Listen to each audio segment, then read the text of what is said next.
Ember Lily naman daw, I heard you. So this is day 2 of gagawa na lang ako kasi wala pa akong ganito sa Grow a Garden ko.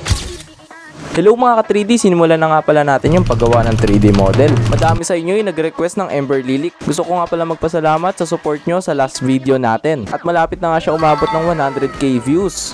At natapos ko na nga pala yung 3D model ng Ember Lily at ipapasa na natin siya sa ating 3D printer. Pagkatapos nga mag-print, meron tayong hindi inaasahang pangyayari.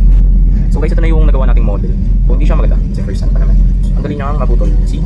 Paano natin gagawin na hindi siya mabilis maputol? Ang hirap guys, sobrang hirap. Sobrang hirap. Hindi ko na ba magtatapos yung ating video? Hindi po ate!